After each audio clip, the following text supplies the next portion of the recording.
A reading from the Holy Gospel of our Lord Jesus Christ according to St. John. Jesus said to his disciples, "A little while and you will see me no more, and again a little while and you will see me."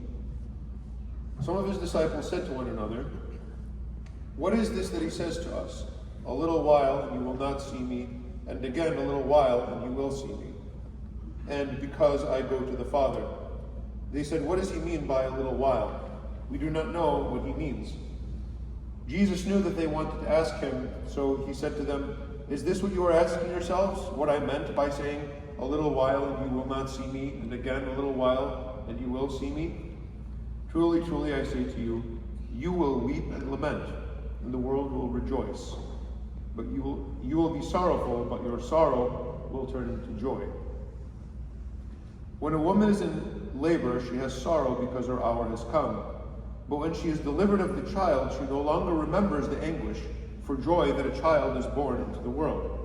So you will have sorrow now, but I will see you again, and your hearts will rejoice, and no one will take your joy from you. Ushuha la la minai. Ushuha.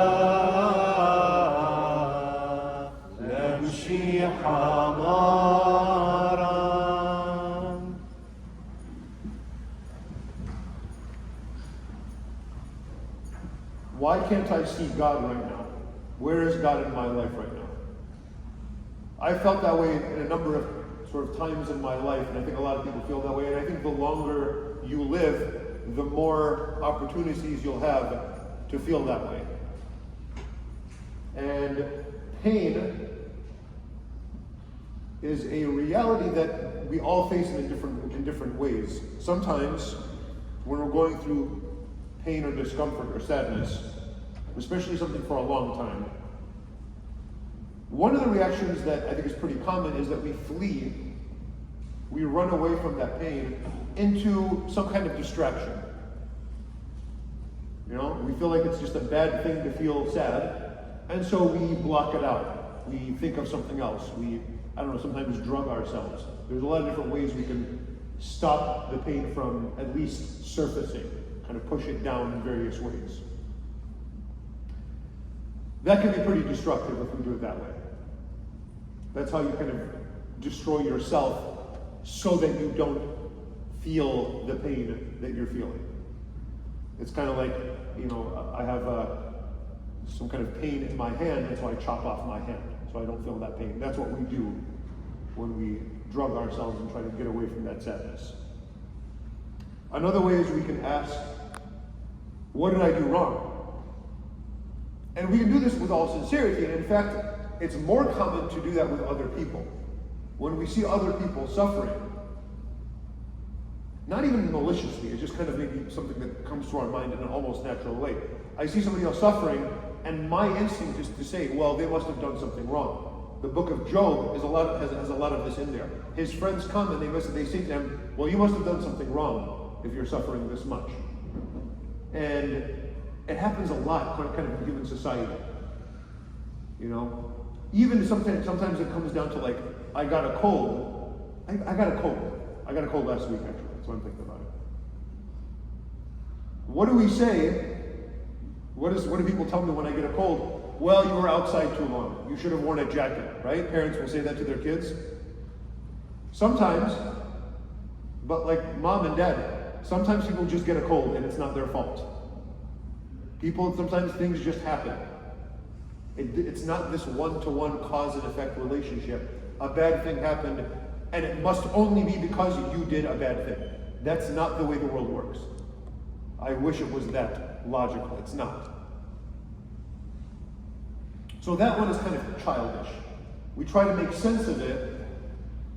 It's even worse than I'm saying. Okay, let's say this happened because I did something bad. Okay, does that make me feel any better? No. I'm still suffering.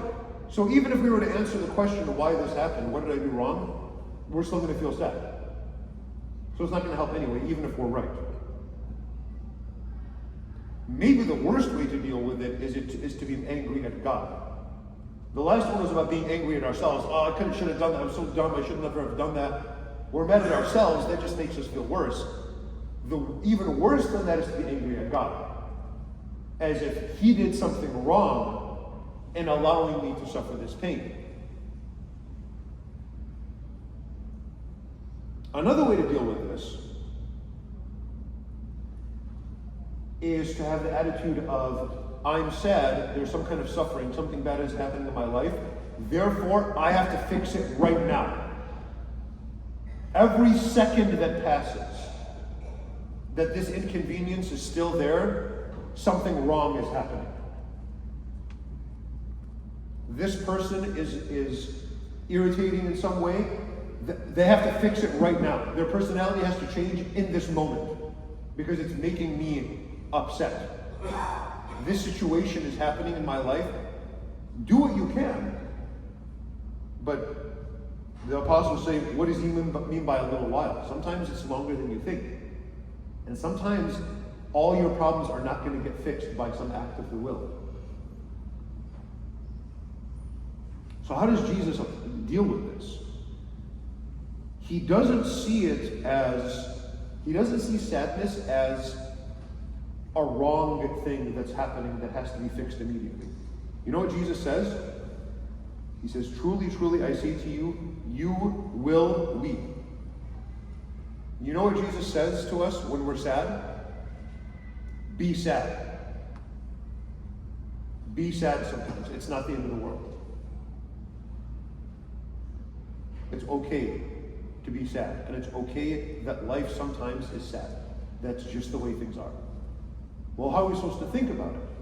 Well, how long am I going to be sad? Jesus says a little while, but the disciples ask a really good question. Well, what does he mean by a little while? It's a good question. And Jesus says, 9 months. That's the little while. That's how long it's going to be. Symbolically, 9 months. When a woman is pregnant, she's uncomfortable. And when she's in labor, she's in serious pain. That's what you're feeling now. When you're going through that sadness, when you're working through those hardships in life,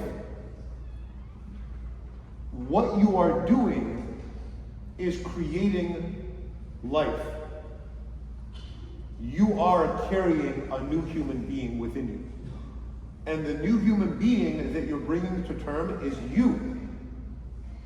It's not exactly like the suffering of somebody who is,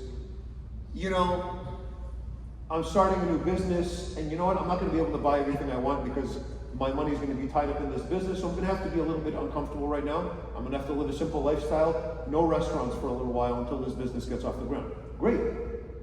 That's awesome. That person is making a sacrifice for some external good later on in life. Awesome.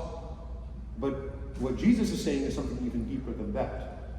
You're making a sacrifice, you're feeling sadness, not to have something 9 months from now.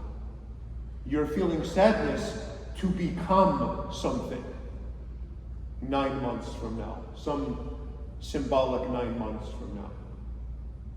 And in the eyes of God, the new you that you are going to become when this suffering is over and you get through it is worth all the pain in the world. You are worth that to Jesus. And the new you that will be there on the other side of this labor that you're feeling is worth it to Jesus. And when I say, I don't want this pain, I don't want this suffering, I have to get away from it, I have to avoid it, I have to see it as a punishment from God. Or I have to be mad at God for allowing me to go through it. Or I have to get rid of it immediately. You know what we're saying to ourselves? We're saying, I'm not worth it. And Jesus is saying, yes, you are. Because what Christ wants for us is not comfort. What he wants for us is transformation. And there is no transformation without suffering, without pain. And so, brothers and sisters, Christ himself suffered in obedience to the Father. And his suffering had purpose. And so does ours. And the purpose of our suffering is the same as the purpose of Christ's suffering. to bring into the world a new human being.